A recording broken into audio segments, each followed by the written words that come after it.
All right, the Madlanga Commission sitting in Pretoria adjourns for the day. Alleged crime kingpin Vusimuzi Cat Matlala was back in the hot seat and is back in the hot seat, of course, tomorrow at 9:30. His lead counsel advocate Annelien van der Heever was also present at the commission today. Now, today's proceedings end with deliberations around a South African Police Services letter that was threatening to terminate Matlala's company related to the Medicare 24 contract, and the subsequent letter that was sent from Medicare 24 CEO Mike van Wyk after the police's letter of demand.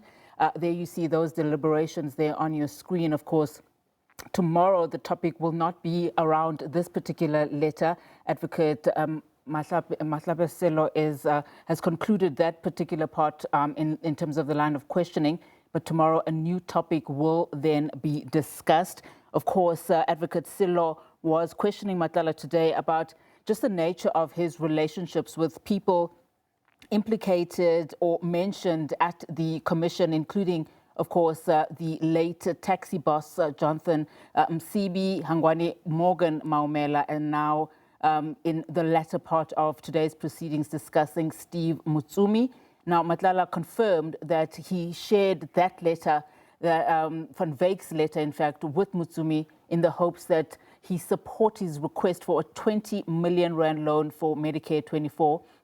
You will recall they also discussed another loan of 5 million rand that Matlala had gotten from Mutsumi. That loan, he says, he had since repaid, but of course questions around just the loan repayment not being there. Thembekile Mrototo monitoring those developments for us very closely. Thembekile, of course, today concludes the testimony around the specifics in as far as the relationships are concerned that we heard of that he enjoyed with, for instance, the late taxi boss Jonathan Msibi, Hangwani Morgan Maumela. And in the latter part of today's proceedings, he's been talking in depth around the relationship that he had with Steve Mutsumi.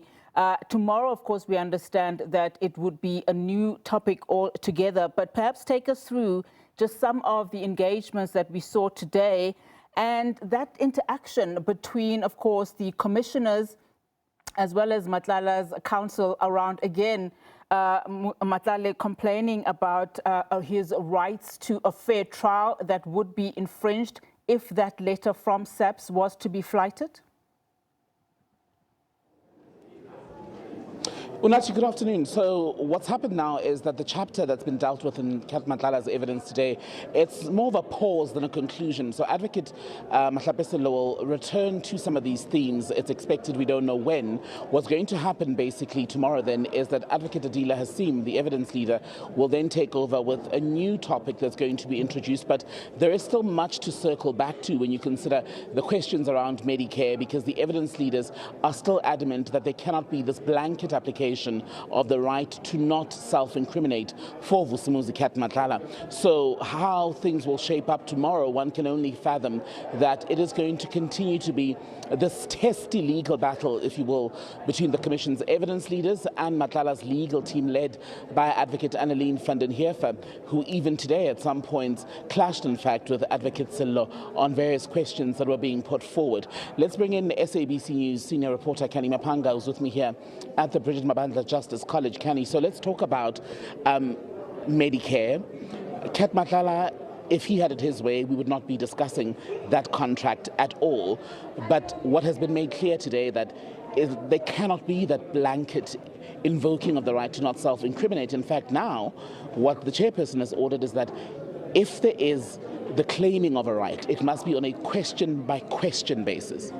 Yes, and in terms of the evidence relating to that letter in response to a letter of demand is actually not so much about the contents of the letter, but more about what the letter represents because of what he did with that letter that Mike van Wyk had penned to the now suspended, I think it's a Director of Supply Chain Management there in SABC, Lieutenant General Isaac Fani. We've heard that name before, a number of times before the commission. So essentially what Cat Matlala Matlala does is he takes this particular document and sends it to Steve Mutsumi. So we're deep in the realm of speculation now, but in terms of the manner in which information is forwarded between different individuals that seem to always find one another in the evidence here at the Madlanga Commission, it raises questions as to who was this contract really for?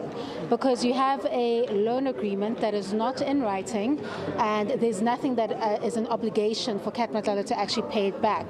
But he's being advanced a lot of money by Steve Mutsumi. 5 million is a lot. Initially, and then you even asking for 20 million more in order to fund the contract. So this is serious money to not have any kind of paperwork to trace it or even give it back to the original funder in terms of that. So it raises questions of the dynamics surrounding these tenders and what then must be made of these allegations of tender fraud, money laundering, etc., that seem to accompany all of these conducts that you see being performed in the various WhatsApp exchanges through key individuals.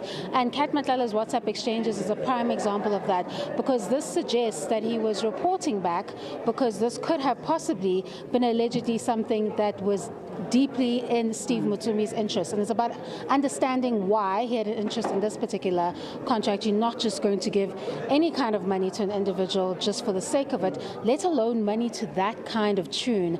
I know he tried to say that, amounts like 3 million are not much to Vusimuzi Cat Matlala, but he's not bragging. But he's not bragging or boasting about it. But to give a 5 million rand loan with no writing or any kind of security to that effect is quite something. And the Commission must get to the bottom of why, but I think the clues are already there, even though we are yet to get that final finding. The clues are there about the true dynamics surrounding these tenders and why, as soon as he understood that there's a risk of it being terminated, he turned directly to Steve Mutsumi. And when there's proof of payments, for example, from another alleged tender kingpin, Morgan Maumela, they turn to Mswazi with those proof of payments. There's a pattern here, and there's something to be read from that particular pattern. To stay away from deep speculation at this point, but it's something about the tenders and the manner in which the dynamics sit within key individuals that seem to always find one another in the terms of reference of this particular Madlanga Commission. What's also interesting, you mentioned Jotham Mswazi, is that Matlala and Mutsumi in fact meet at his wedding. The relationship quickly develops.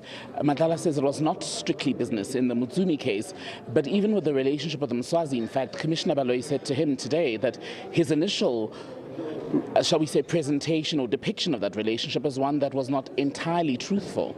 Yes, he described himself as a service provider in terms of private security, but it seems that they discussed more than that, and they exchanged significant documents with one another as well. So it gives the indication that their relationship was deeper than that particular arrangement, and that there may have been more that was being discussed or being done allegedly on behalf of the late Jotham Mswazi Msibi.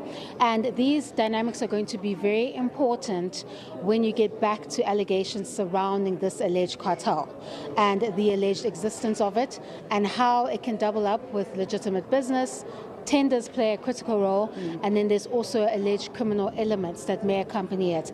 This is the information you're going to have to keep at the back of your head when you circle back to this alleged cartel. Remember when it was first introduced to us, we only saw the names of Katiso Katie Mulefe and Vusimuzi Cat Matlala. With the names that are starting to emerge now, the networks that are starting to come through is something that's going to be quite critical when that final report is made, because we're now understanding how tenders become central to this alleged network. On that point, Canny, it's curious, right, that someone like Matlala, who on his own version deals with millions of rands in transactions, so much so that an issue around 3 million rand in the earlier chats where he was some sort of facilitator of the sharing of these proofs of payment is not one that he would remember off the top of the dome. It does raise the question of why a man with this apparent influence and power would be a go-between between Mswazi and Hangwani Maumela, who had met and knew each other. So why weren't they communicating directly? Well, the suggestion there is that he allegedly knew what that proof of payment is about. He's just not being forthcoming to the Commission about it because of the kind of information it will reveal. We did explain yesterday that Cat Matlala is the kind of witness where if he delves into one topic, it will lead you into another issue and another issue and another issue. Further names will be brought, further evidence will be uncovered. So it's opening a different can of worms if he's going to venture into that proof of payment. And the suggestion, or at least what the evidence leaders are showing and the Madlanga Commission's bench is showing, is that they don't find it plausible that he would have sent a proof of payment that had nothing to do with him. It was a transaction between two different parties, and he sends it to the late Mswazi. So the suggestion or the inference there is that he knows exactly what it was about, but he allegedly does not want to delve into it. And you can suspect that it's because of the alleged networks, names, and further information that can be drawn should he delve into that particular subject. It seems, am I right, Canny, at this point that it may be unavoidable for the Commission to call Hangwani Maumela, considering what we've just dealt with here today. But also, when there was the conversation about his business dealings with Cat Matlala, in fact, what was talked about was work that we're doing with the Gauteng Health Department, which in Maumela's case, takes you back to those allegations that he was allegedly the kingpin of a syndicate that benefited from the alleged looting of the Tembekile hospital specifically, which would be under the Gauteng Health Department. And these allegations that pertain to Mr. Maumela are not things that fall within the terms of reference of this particular commission, which is why it is believed that it's highly unlikely that that would form part of the evidence. It's about what Cat Matlala does or engages with him that engages their particular terms of reference or jurisdiction, if we could put it that way, because this is directly dealing with the SABC contract and what possible role these figures could have played, because it seems that you have a common pattern of certain individuals feeling the need to report back about their tenders and their alleged dealings to specific names. And it's about understanding why and what that connection means and what it tells the Commission going forward about these alleged arrangements, or what this Medicare contract was truly about, or what the dynamics surrounding it. A person would have been more or better placed to answer to this contract would have been Suleiman Karim, but we know that he won't be returning to the Madlanga Commission. I think the Madlanga Commission has left that to be, but he would have been more critical to understanding what that dynamic was about, because we do know that as soon as Cat got his first payment, he sent a payment to Karim. Karim then sent a portion to Maumela. So those dynamics are integral to understanding the manner in which the alleged networks seemingly operate, and it's those clues that you'll find in these transactions and these bizarre sendings of documents to different individuals in matters that have no interest in Cat Matlala in this regard. I know we're out of time, and I don't know if Kwazi is able to show you this, but I'm looking at one of the senior evidence leaders, Advocate Hasim. She's going to lead Vusimuzi Cat Matlala's testimony tomorrow. She also led the appearance of, was it Shadrach Sibia when he appeared, and that's a name that's also come up, of the suspended Deputy National Police Commissioner. Am I right in assuming that that's where we're likely to go tomorrow? Yes, Advocate Adila Hasim is set to deal exclusively with the evidence of Lieutenant General Shadrach Sibia. She actually led his evidence in quite great detail, actually his entirety. I think it was over 5 days before the Madlanga Commission. So in terms of the impalas and the alleged gratifications and alleged beneficial, rather transactional relationship between the pair, Adila Hasim seems to be or Advocate Adila Hasim, apologies, seems to be the best placed to deal with that particular evidence. This is one of the subjects that alleged cartel member Vusimuzi Cat Matlala didn't want to entertain in his initial statement, and was also very vague about in his supplementary statement. And that is because that is one of the many relationships where it is blatantly obvious what the dynamic is there. It's about understanding what the alleged gratification is about, how that relationship is formed, and what he believed he could gain from all of these alleged favors. Because Sergeant Kosi has come here before the Commission and testified that at all times when he was interacting with alleged cartel member Vusimuzi Cat Matlala, he was allegedly doing it on Lieutenant General Shadrach Sibia's behalf. Shadrach Sibia denies this allegation, but there's a lot in hard proof that shows that Kosi was seemingly always the middle point for a number of different transactions. And Advocate Adila Hasim is set to go into that into great detail tomorrow at 9:30 a.m.